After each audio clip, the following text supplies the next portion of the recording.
My husband flew me to the Maldives just to abandon me for his mistress, then had the nerve to say this. You won't believe how my husband ended our 7-year marriage. He flew me to the Maldives just to abandon me at the airport for another woman. And what he texted me after. You have to hear this. My name's Rachel. I'm 34 now, but all of this started unraveling just a few months before I hit that age. My husband, Marcus, is 36. We have been married for 7 years and together for nearly a decade. We never had children, something I now see as a blessing. It was always just the two of us. Somewhere around 2 or 3 years ago, Marcus began to pull away.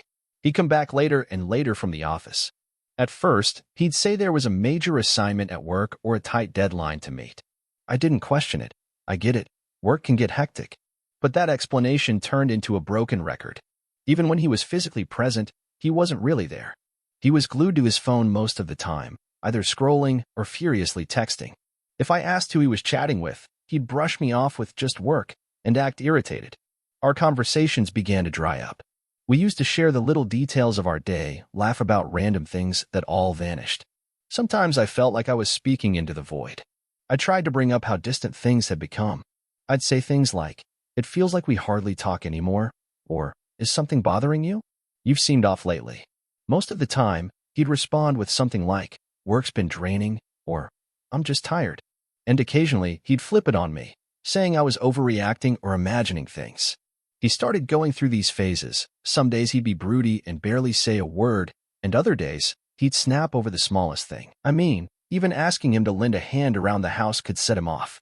If dinner wasn't ready exactly when he wanted, it had become a problem. He made me feel like I was somehow the issue. When I'd show that I was hurt by his attitude, he'd call me too emotional. If I suggested we do something together on the weekend, he'd often find a reason not to, or he'd agree, but act disinterested the entire time. And then came Julia. She was an external consultant his firm occasionally brought in for high-profile projects.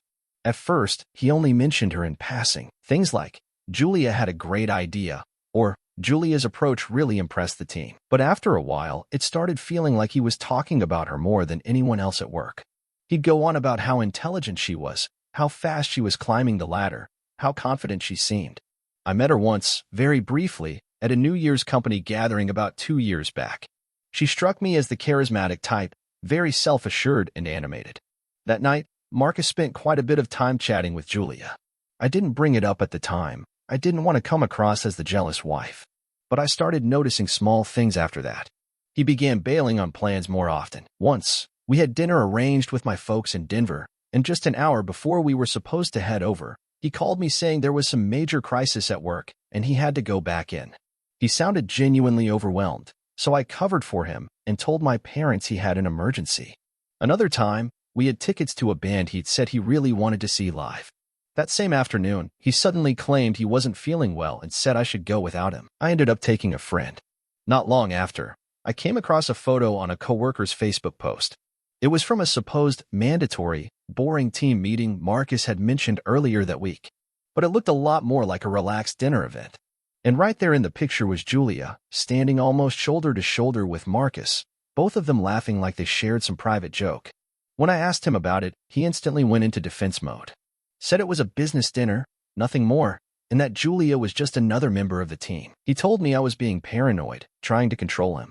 He wasn't yelling, but the way he spoke was sharp, cold, like ice. He said I needed to stop making up fantasies in my head and trust him. Then he stormed off into his home office and shut the door with a loud thud. He didn't come out for hours. When he finally did, it was like nothing had happened. He didn't apologize for snapping or for how he treated me, just vaguely said sorry for the misunderstanding. Around that time, his criticism of me started to ramp up. It began with minor jabs. Meals I cooked, dishes he used to rave about, were suddenly just okay or missing something. Even if I'd cleaned for hours, he'd walk in and complain the place looked cluttered. He started making subtle digs at my clothes, suggesting I put more effort into my appearance. After social outings, he'd occasionally compare me to other women, saying things like, "Did you notice how hilarious Sarah is? She always keeps the group laughing," hinting that I wasn't enough in comparison. It stung. And when I told him how his words made me feel, he'd shrug and say he was just being honest, or that he was trying to help me be better. His temper also began to change. He never laid a hand on me, but he'd lash out at things. One night, We were going over some money issues. He had made a few big purchases without talking to me first. I brought it up, calmly, saying we should have decided together. He snapped that I was nagging and being controlling. Then he stood up, grabbed his dinner plate, and slammed it into the sink with so much force it shattered. He stared at the mess for a few seconds, then just walked out. Another time, we clashed over where to spend the holidays, his family or mine. The argument escalated, and he stormed out to the garage. Minutes later, I heard a loud thud. He'd punched a hole straight through the drywall.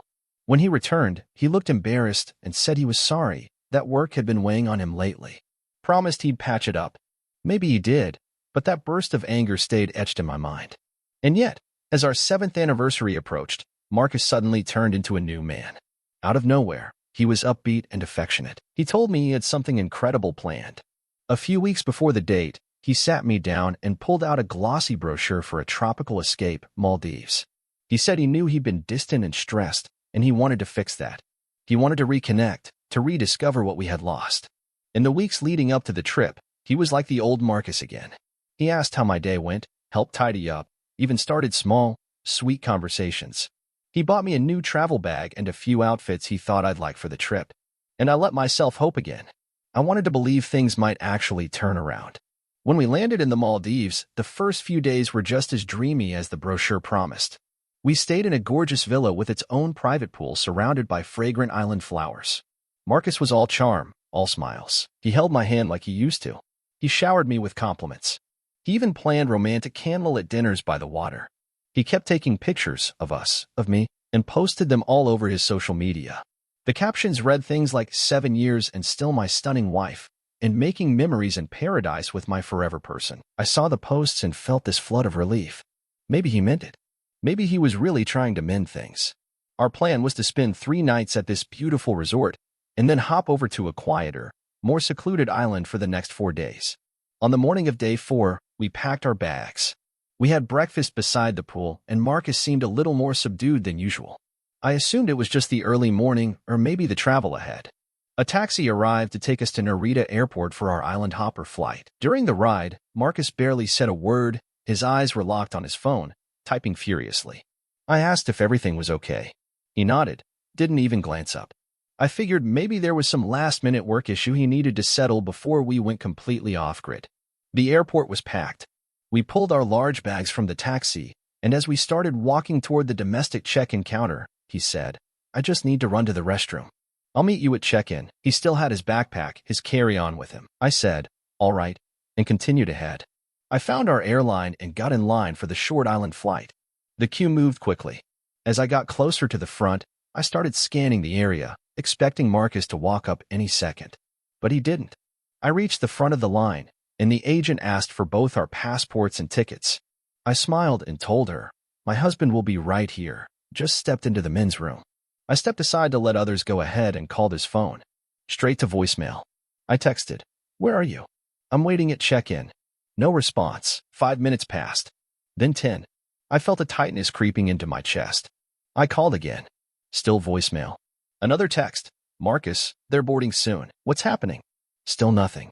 I was standing there with our 2 heavy suitcases and my own shoulder bag, watching people glance at me with a mix of curiosity and sympathy. I looked around, thinking maybe he'd gotten turned around or was looking for me somewhere else. No sign of him. Then my phone buzzed in my palm.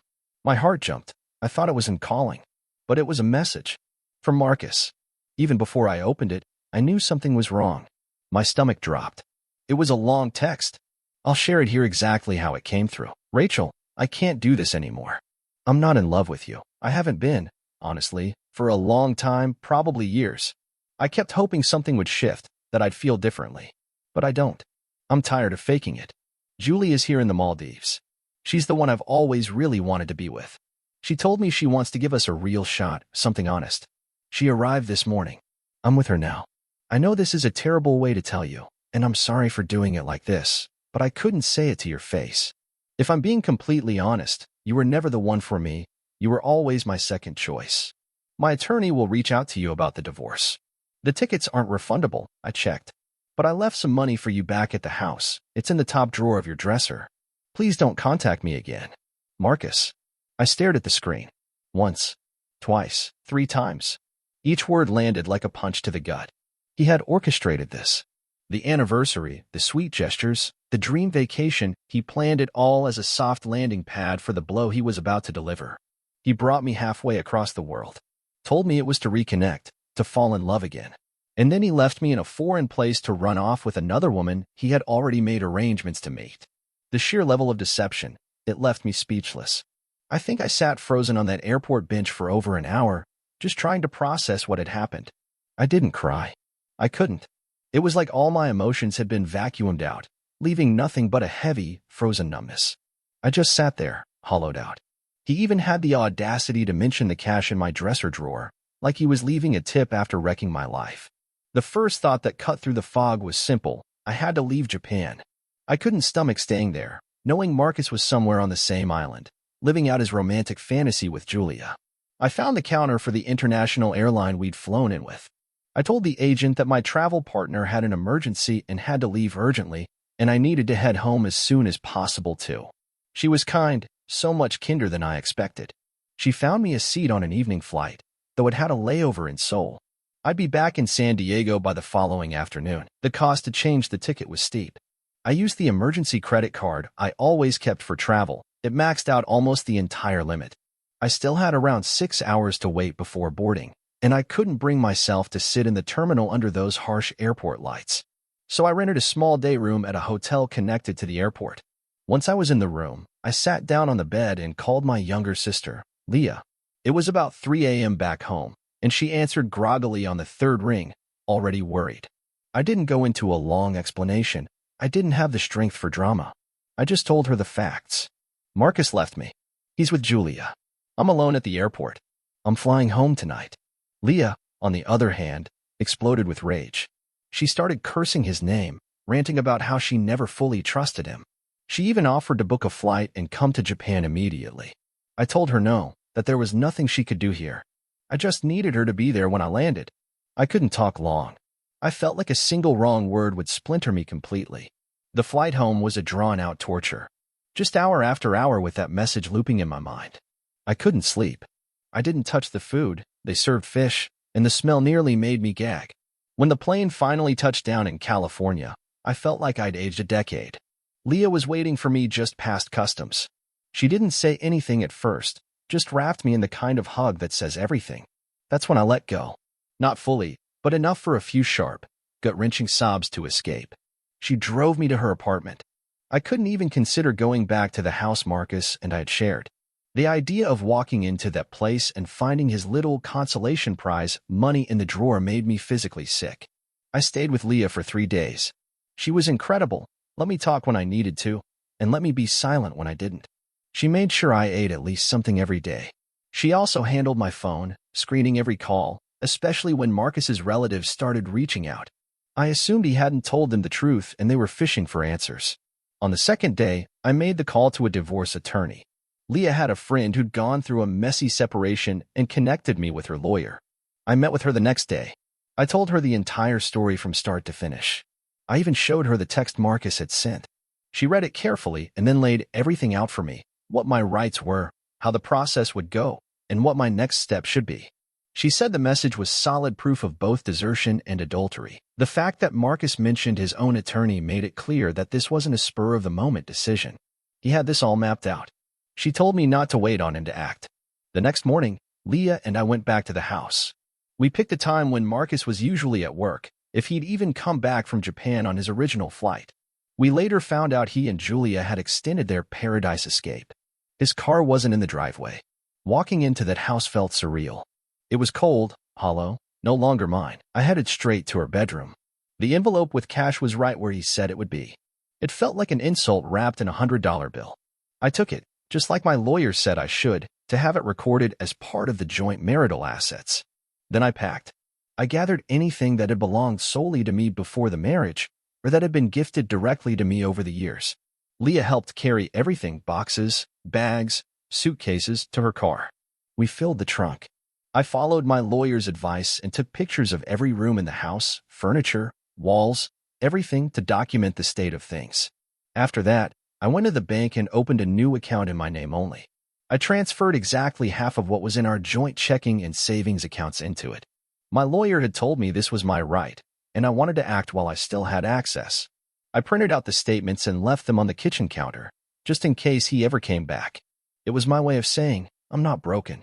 I'm taking back control. That was 3 months ago, 3 months since that airport bench in Narita. I never stepped foot back into that house.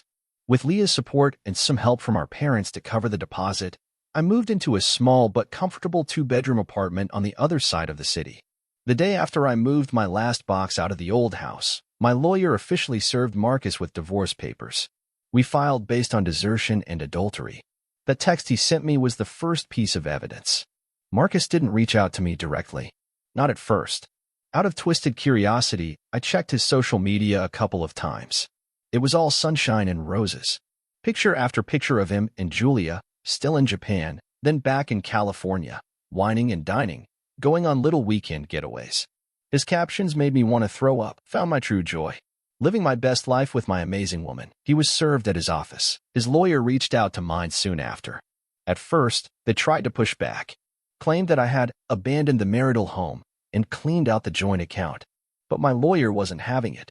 She pointed to the timestamp on Marcus's message, the one where he admitted he left, admitted he was with someone else, and literally told me not to contact him. It was a laughable attempt to flip the narrative. His text made our case nearly airtight. And then, about 2 weeks ago, something shifted. Suddenly, Marcus's legal team got very quiet. Then, their tone completely changed. Marcus's lawyer suddenly changed his tune. He started asking if I might be open to mediation or even a reconciliation. He claimed Marcus was devastated by what he'd done and full of regret. This was a complete 180 from the man who had so publicly paraded around with Julia like he was living his dream life. It made no sense, at least, not at first. Then, last week, Marcus began trying to reach out to me directly. First it was phone calls, dozens of them, some from his regular number, others from unknown ones. I didn't answer. He left long voicemails, one after another, sounding frantic. Then came the emails, rambling and emotional. One evening, he even showed up outside Leah's apartment, pressing the buzzer and asking to speak with me. Leah told him I wasn't there and warned him to leave or she'd call building security. He argued for a minute, then finally walked away. Leah was shaken but furious. She called the police, and they paid him a visit at the rental apartment he'd moved into after being served. He'd originally wanted to stay in the house, but eventually left. The officers issued him an official warning about harassment. His messages were all the same. Julia had dumped him. Turns out their picture-perfect love story didn't even last 3 months. According to Marcus's voicemails and tear-stained emails, Julia told him she'd never intended anything long-term. She liked the vacation, the expensive gifts, the attention, but not the man himself. After about 8 weeks, she went back to her ex. Marcus said she told him he was too clingy, too emotional, that he was suffocating her. She even called him pathetic before walking out. Now he's calling me his one true love. He says he was confused, vulnerable, that Julia manipulated him and took advantage of his so-called midlife crisis. His words, not mine. He says he'll do anything to fix things. Therapy, couples counseling, quit his job, sell all his hobbies, anything to win me back. His messages bounce between pitiful begging and flashes of anger when I don't reply. He's accused me of being cold, heartless. One voicemail was especially disturbing. He said he didn't know how he could keep living if I wouldn't even talk to him. Said his life had no meaning anymore. This was new. Marcus had always had a temper. He'd broken things before, but he'd never talked like that. Never anything that hinted at self-harm. It scared me, but my lawyer was clear. Do not engage. We were already in the final stages of the divorce. If the harassment continued, she said, we'd file for a restraining order. Leah wasn't subtle about her opinion. She said Marcus wasn't heartbroken. He was embarrassed. That he didn't want me back because he loved me, but because he hated being alone and sitting in the ruins of his own choices. And she was right. I had no intention of giving him a second chance. The divorce was moving forward, no question. That's not why I'm sharing this.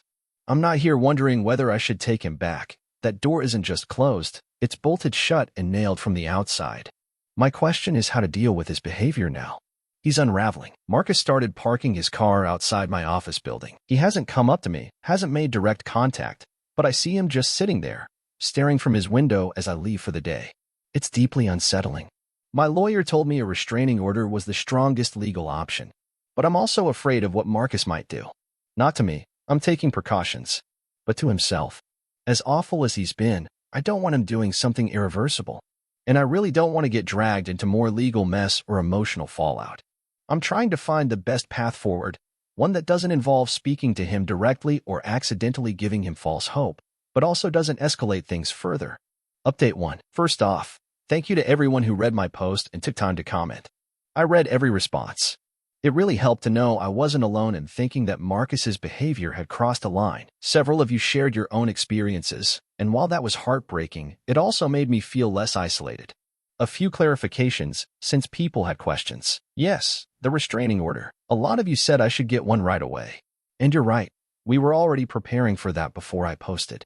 Seeing him parked outside my job was the tipping point. My lawyer and I filed the paperwork shortly after my original post, and the judge approved it last week. So now, legally, Marcus has to stay away from my apartment, my workplace, and me. No contact of any kind. That step, at least, is done. He's not allowed to contact me anymore at all. Not directly, not through friends or family, not in any way. The only acceptable communication is through his attorney speaking with mine. A few people asked whether Marcus had ever shown signs like this before, this level of instability. And like I said earlier, he always had a temper. When things didn't go his way, he'd sulk or lash out. He'd break things, like the plate he slammed into the sink or the time he punched a hole in the garage wall. He could also turn on the guilt. Subtle, manipulative comments designed to make me question myself or feel bad if I didn't do what he wanted. But what happened in Japan, the cold, calculated way he abandoned me, that was cruelty on a whole new level. The stuff about him not being able to live without me, the dramatic hints at self-harm, that only started after Julia left him. He never said things like that when he was calling the shots, when he was the one walking away from me. This new behavior seems to be what happens when Marcus isn't in control anymore. He's spiraling because, for the first time, he has to sit in the consequences of his own actions.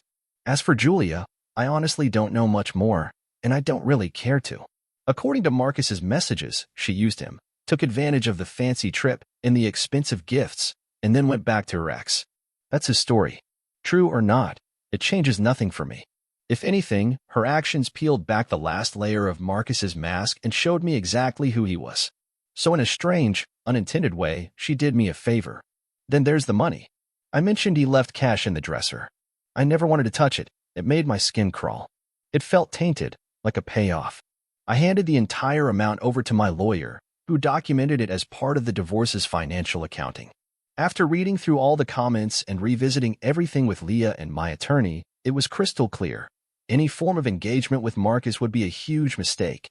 A lot of you pointed out that even negative attention would give him exactly what he wants, an opening. He'd twist any response into hope or justification to keep reaching out.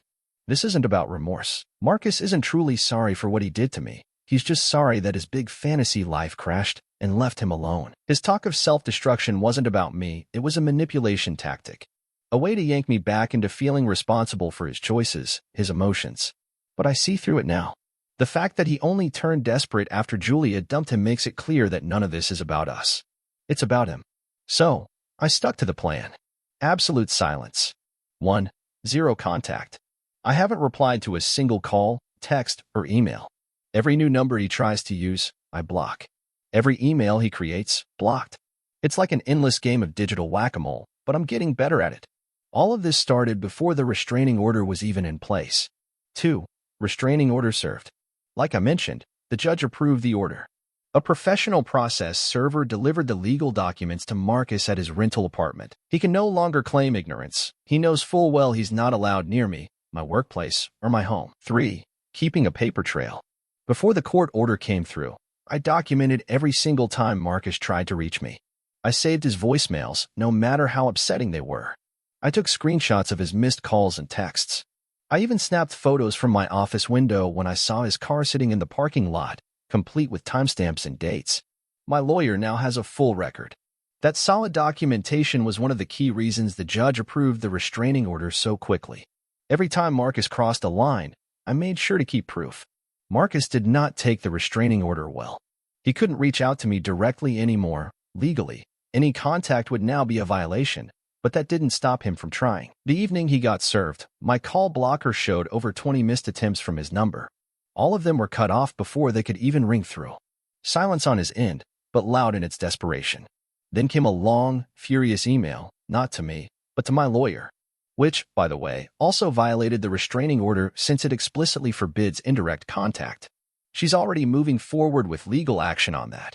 In his email, he went off the rails, called me cold, cruel, vengeful, claimed I was deliberately destroying his life, painting himself as the victim.